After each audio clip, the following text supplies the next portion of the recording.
Turma do Propósito, que alegria poder chegar até você aí, nesse dia tão especial. Espero que seu dia tenha sido maravilhoso. Hoje, dia 108 do nosso propósito, capítulo 18 de Levítico. Sejam bem-vindos aqueles que ingressaram agora no grupo. Tem uma mensagenzinha fixa, se vocês quiserem ter acesso aí aos demais vídeos. Nós começamos lá em Gênesis, já estamos aqui no terceiro livro da Bíblia, e você pode acompanhar daqui por diante. Hoje é o capítulo 18, amanhã é o capítulo 19 de Levítico, sempre apenas um capítulo por dia. Com a graça de Deus, vamos até o fim.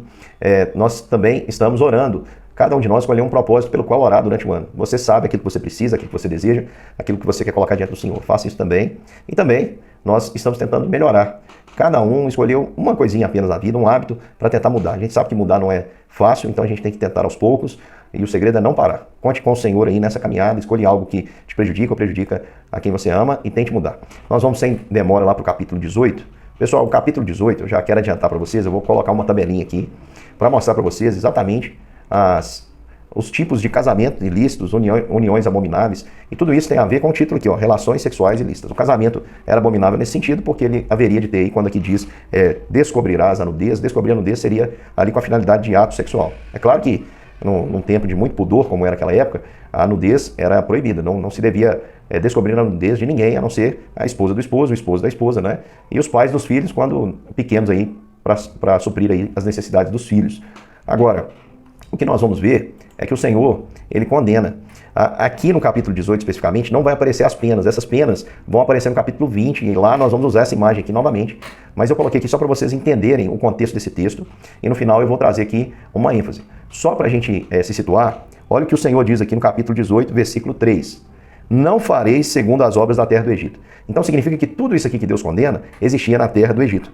Não fareis segundo a terra do Egito em que habitastes. E nem fareis segundo a obra da terra de Canaã, para a qual eu vos levo, e nem andareis nos seus estatutos. Ou seja, isso não só acontecia como era regra, era normal, era algo que já estava acontecendo de uma maneira tão tranquila que era até legalizada. Aqui o Senhor está dizendo, não vão andar de acordo com os estatutos, de acordo com as tradições, de acordo com as leis que eles têm, não acham isso errado, o Senhor aqui revela a sua vontade. Então no Egito tinha, o Egito do qual eles foram tirados para ser um povo santo, eles são separados do Egito, e agora eles estão indo para uma terra onde o povo tinha também essas práticas, das quais o Senhor não se agradava ao ponto de vomitá-los dessa terra. É a expressão que o Senhor usa aqui no versículo número 25.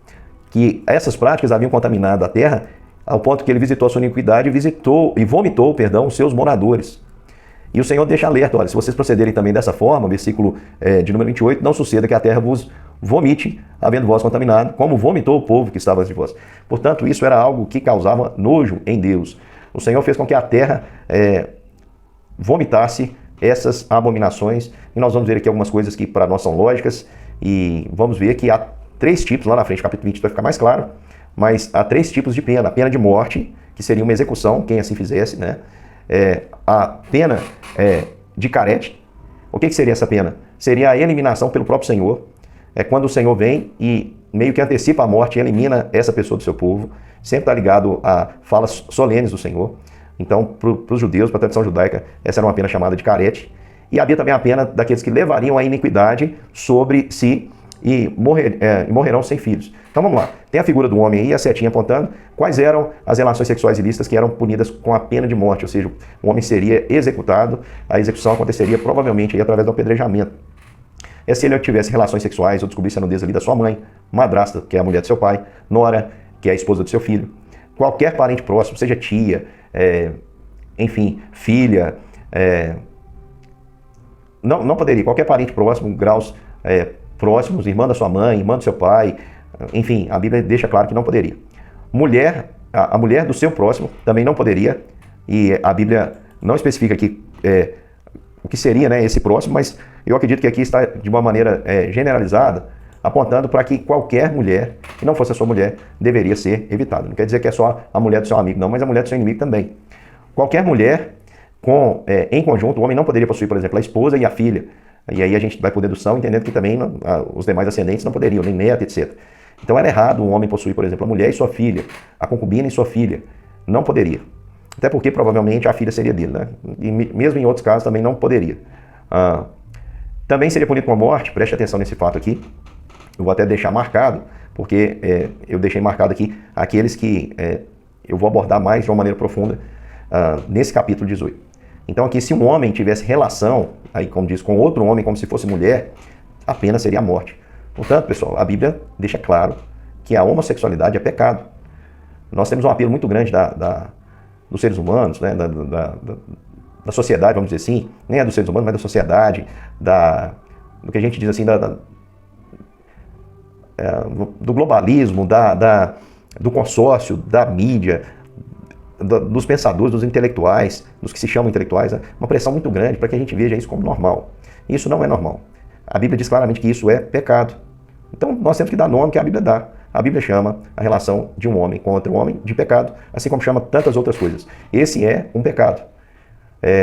Se isso ofende alguém, nós temos que entender o seguinte: a Bíblia deixa claro, a nossa luta não é contra a carne e o sangue. O nosso desejo é que quem comete pecado se arrependa, reconheça-se como pecador e obtenha a solução para todos os pecados, não só para esse, mas para todos em Cristo Jesus, se arrependendo e o aceitando como o único Salvador de suas vidas. Porque Cristo morreu pelos nossos pecados e o sangue dele é suficiente para purificar todos os pecados, inclusive esse.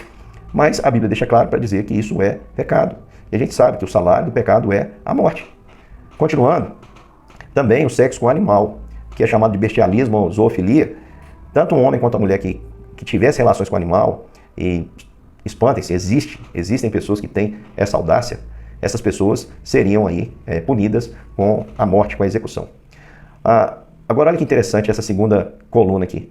A pena de carete, que aparece aqui, que seria a eliminação pelo próprio Senhor, seriam para aqueles que entregassem os seus filhos para serem sacrificados a Moloque. Moloque era uma divindade.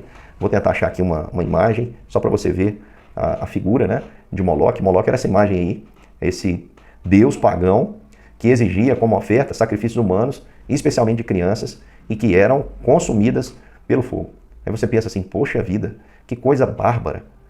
Meu querido irmão, Deus odeia aqueles que agem contra os pequeninos. Pode ter certeza, Deus ama os pequeninos, o Senhor Jesus deixou claro isso. Sua paixão, seu amor pelas crianças, pelos pequeninos. Agora o diabo odeia, porque ele sabe que o amor de Deus pelos seres humanos é um amor grandioso, é diferenciado, ele tem inveja disso, então ele detesta. E ele sabe que todo ser humano que nasce pode ser uma bênção nas mãos do Senhor, então ele prefere tentar matar lá na raiz, né? Desde os tempos mais antigos, mais remotos, assim acontece, e nos dias de hoje também. Você acha que isso é um absurdo? É tão absurdo a gente pensar nisso, porque é tão grotesco, e você pode imaginar que Salomão, induzido pelas suas mulheres ali, construiu um templo ao Deus, um altar ao Deus Moloque. É muito triste, né? Um homem sábio, intelectual, defendeu o assassinato das crianças. Alguma conexão com os dias de hoje? Quantos se acham sábios aí, intelectuais, inclusive professores universitários, para nossa tristeza, né? Para a gente saber para onde os nossos jovens estão indo? Quantos são os que defendem o aborto? Uma coisa grotesca. Que bandeira que os estudantes universitários desse país levantaram. Tanta coisa tão importante para poder se defender, para poder tentar lutar. Por que não levanta a bandeira, por exemplo, do saneamento básico, que todo mundo precisa? Por que não levanta uma bandeira da liberdade econômica? Agora, por que levantar bandeiras tão destrutivas como essa, como a do aborto? Matar crianças no ventre. O ventre é algo lindo. Você pensar que o nosso Salvador, nosso Senhor, o nosso Deus habitou num ventre. O ventre é algo maravilhoso, é uma fonte de vida. E nós vemos aí a tentativa do diabo, usando pessoas que estão cegas, endurecidas em suas mentes, na tentativa de transformar essa fonte de vida em um túmulo, em um sepulcro, em um lugar de esquartejo, de diluição do ser, do corpo, de sucção, enfim, quantas formas de aborto agressivas existem, e Deus se entristece com isso. Foi por essa uma das razões pelas quais o Senhor vomitou o povo daquela terra. E também, né, diz aí sobre a cunhada, que se caso o homem tivesse relação com a sua cunhada, ela levaria iniquidade, ou seja, isso seria conhecido sempre, isso não seria pagado, todos saberiam dessa situação e morreriam sem filhos. A exceção disso aqui é o levirato. O que era o levirato? Imagina dois irmãos casados, a mulher morreu, aliás, um homem morreu e deixou a sua mulher viúva. A viúva daquele homem deixou aquela mulher viúva e sem filhos, né? Tem que ter essa característica. Deixou aquela mulher viúva e sem filhos. No caso, o irmão deveria possuir aquela mulher para que ela tivesse ali um filho mais velho, ele seria registrado no nome do seu irmão que faleceu. Ou seja, o cunhado, levirato, a palavra vem de levir, quer dizer cunhado, o cunhado, nesse caso, deixaria ali um descendente para aquele que havia falecido. Para quê? Para que aquele descendente pudesse servir de amparo econômico para essa viúva, principalmente se fosse um homem, e manter também a herança na família. Porque se aquela mulher não tivesse filhos, para quem iria a herança? Então, é uma maneira também daquela época. Vamos entender que aquela época é uma época diferente da nossa. Você pode até perguntar assim, ô pastor, mas lá também eu já vi que havia concubinas, etc e tal. Tinha mesmo, pessoal. E não é o propósito de Deus. Nós sabemos que Deus criou um homem e uma mulher, mas por que o povo fazia isso? Fazia isso para ter a bênção de ter filhos, porque filhos significavam mais trabalho significava mais prosperidade. Não quer dizer que havia aprovação do Senhor, tá? Porque não é o projeto de Deus. O projeto de Deus é que o homem viva com uma mulher e tenha a relação com essa mulher. Então, para terminar aqui, eu queria aplicar no capítulo 18, no finalzinho, esse vai ser meu foco hoje. Aqui diz, olha, sobre 3 coisas, aliás, sobre 2 coisas. Diz assim, a tua descendência não dará ninguém para se dedicar ao Moloque, ou seja, ninguém, nenhum filho seria sacrificado ao Moloque, nem profanarás o nome do teu Deus, eu sou o Senhor. Olha a punição aqui, a pena de carete. A pena de carete. Eu sou o Senhor. Com o homem não te deitarás como se fosse mulher. Aliás, 3 coisas, né? Desculpe. Com o homem não te deitarás como se fosse mulher. O que é isso aqui? Homossexualidade. Acredito que isso aqui também aplique a mulher se deitando com a mulher, né? Uma mulher se deitando com outra como se fosse a mulher, no caso, o homem, né? E aqui o homem deitando contra o homem como se fosse mulher. Nem te deitarás com o animal para te contaminares com ele. E nem a mulher se porá perante o animal para juntar-se com ele. Isso é confusão. Então, olha só. O Senhor diz aqui que uma coisa é abominação, o homem se deitar contra o homem, o homem se deitar com a mulher, com um animal ou uma mulher, isso é confusão. E aqui o texto diz, com nenhuma dessas coisas que está acima, vos contaminarei, com todas essas coisas se contaminaram as nações que lanço diante de vós. Com todas o quê? Todas que estão aqui nessa listinha. Tudo isso aquelas nações tinham, e tudo isso era abominação, ao ponto que o Senhor vomitou esse povo da terra. Diz aqui, porém, se vós guardardes os meus estatutos e os meus juízos, em nenhuma dessas abominações fareis, nem o natural, nem o estrangeiro, nem a peregrina entre vós, porque todas essas abominações fizeram os homens dessa terra, que nela estavam, antes de vós, e a terra se contaminou. Todo que fizer alguma dessas abominações, sim, aqueles que cometerem, serão eliminados do seu povo. Portanto, guardareis a obrigação que tendes para comigo, não praticando nenhum dos costumes abomináveis que se praticaram antes de vós, e eu não vos contaminarei com eles. Eu sou o Senhor, o vosso Deus. Portanto, olha só, mais uma vez a gente se depara aqui com o chamado de Deus para a santidade. A gente está vivendo um tempo muito confuso, principalmente nas nossas relações. Hoje é muito comum aquela fala de que tudo tem que ser aceito. Queridos, a moral que foi construída pelos nossos pais ao longo de séculos, uma história baseada nos princípios cristãos, baseados nos valores que a palavra de Deus reafirma, os valores judaicos cristãos, da monogamia, etc. Isso tudo está indo pelo ralo. Hoje a pessoa pode fazer o que quiser. Existem pessoas se casando com objetos. Existem pessoas que vivem como se fossem animais. E aí? Reconhecem até o direito, conseguem até o direito de serem reconhecidos como tal. Tem gente que casa com 2, 3. Eu nem sei falar quantos gêneros existem aí dentro dessa mentira do inferno chamada ideologia de gênero. Meu querido irmão, vamos acordar. Porque essas coisas, se você ler lá, não sou eu que estou dizendo não, leia Romanos 1. Lá vai dizer que por causa dessas coisas, a ira de Deus se revela dos céus contra toda a impiedade. Isso que nós estamos vivendo é uma punição de Deus para o próprio homem. Porque a maior punição que Deus pode dar para o homem, está lá em Romanos 1, é quando Deus entrega um homem a si mesmo. Então nós estamos vivendo um tempo de devassidão, de dissolução moral, de uma grande apostasia mesmo da fé.